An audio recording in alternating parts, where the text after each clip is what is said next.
الحمدللہ الحمد لولیہ والصلاة علی نبیہ وأہل بیتہ الطاہرین الطیبین اما بعد فاعوذ باللہ السمیع العلیم من الشیطان الرجیم بسم اللہ الرحمن الرحیم یا ایہا الذین آمنوا کتب علیکم الصیام کما کتب علی الذین من قبلکم لعلکم تتقون صدق اللہ العظیم وقال النبی صلی اللہ تعالی علیہ وسلم الصوم فی الحر جہاد او کما قال علیہ الصلاۃ والتسلیم من تو شدم تو من شدی من تن شدم تو جا شدی تا کس نہ گوید بعد ازیں من دیگرم تو دیگری۔ معزز ناظرین و سامعین و سامعات، سالار ڈیجیٹل میں آپ لوگوں کا استقبال ہے۔ الحمدللہ رمضان کا مہینہ شروع ہو چکا ہے اور اس مہینے کی شروعات سے لے کر اختتام تک سالار ڈیجیٹل میں الحمدللہ قدم بقدم اکابرین کی آمد و رفت اور روزے کے مسائل اور رمضان مبارک کی اہمیت اور انفاق فی سبیل اللہ کے عنوان پر الگ الگ اکابرین کی گفتگو ہو رہی ہے اور الحمدللہ امت کو بے شمار فائدہ ہو رہا ہے۔ دوستوں، اللہ تبارک و تعالی تمام ایمان والوں سے فرماتے ہیں کہ اے ایمان والو، تم پر روزے فرض کیے گئے۔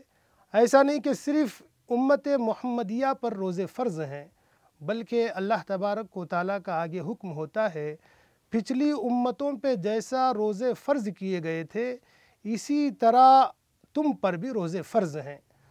تو دوستوں، یہاں سوچنے کا مقام ہے اور سرچ کرنا چاہیے کہ روزہ یعنی صبح سے لے کر شام تک بھوکا رکھنے سے رب کائنات کو کیا فائدہ ملتا ہے؟ کیا خدا کی قدرت میں نعمتوں میں کمی ہے؟ ایک سوال آتا ہے تو اللہ تبارک و تعالی آگے فرماتے ہیں کہ لعلکم تتقون، تاکہ تمہارے اندر تقوی آ جائے۔ تو دوستو، تقوی کا تعلق اللہ تبارک و تعالی فرماتے ہیں روزے کے ساتھ جوڑے ہیں۔ ایسا نہیں کہ نماز پڑھو تاکہ تمہارے اندر تقوی آئے، بلکہ زکوٰۃ دو تمہارے اندر تقوی آئے، حج کرو، نہیں، بلکہ اللہ تبارک و تعالی کا حکم ہوتا ہے روزہ رکھو تاکہ تمہارے اندر تقوی آ جائے۔ تو دوستوں، صبح سے لے کر شام تک بھوکا رکھنا، اپنے آپ کو بھوک سے کنٹرول کرنا، حالانکہ حرام چیزیں بلکہ حلال چیزوں سے اللہ تبارک و تعالی رمضان میں روک رہے ہیں، تو مقصد یہ ہے کہ اللہ تبارک و تعالی بندے سے تقوی حاصل کرنا چاہتے ہیں، بندے کے اندر تقوی مقصد ہے۔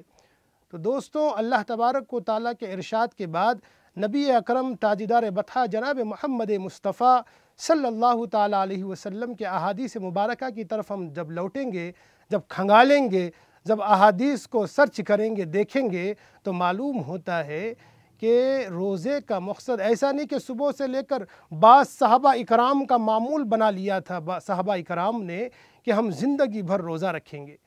تو اللہ کے نبی صلی اللہ علیہ وسلم کو علم ہوا، جیسے ہی بات معلوم ہوئی صحابہ کو ارشاد فرمایا، جاؤ حضرت عبداللہ کو بلا کر لاؤ۔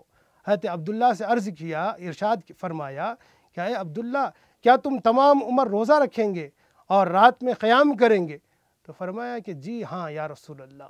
تو اللہ کے حبیب نے فرمایا، اے میرے صحابی یا عبداللہ، اس طرح نہیں، آپ کے پیٹ کا بھی، آپ کے آنکھ کا بھی، آپ کے پیر کا بھی، آپ کے دماغ کا بھی، آپ کے بیوی کا، آپ کے بچوں کا بھی آپ پر حق ہے۔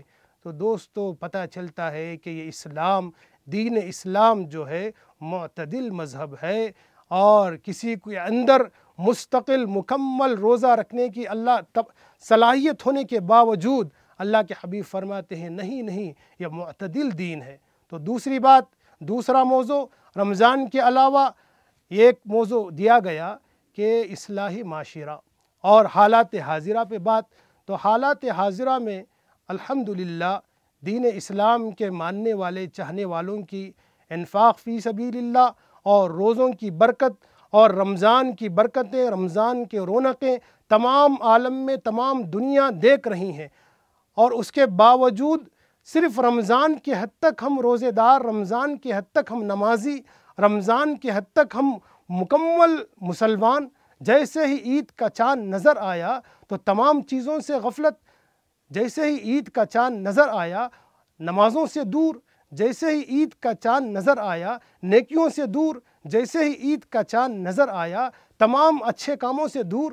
تو دوستوں یہ جو چیزیں ہیں صرف رمضانی مسلمان بننے کے ہم نہیں ہیں، بلکہ دین اسلام جو ہے ہر چیز میں شادی بیاہ سے لے کر جنازے سے لے کر بچہ پیدا ہونے تمام میں دین اسلام کی حکمت یہ ہے کہ ہر فعل ہمارا دین اسلام سے منسلک ہو. اور دعا گو ہوں کہ اللہ پاک ہم سب کو رمضان کی برکتیں، نعمتیں، روحانی طاقتیں لوٹنے کی اللہ ہم سب کو توفیق عطا فرمائے. اسی طرح جڑے رہیے.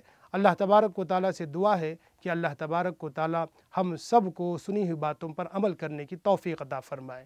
السلام علیکم ورحمۃ اللہ تعالیٰ وبرکاتہ.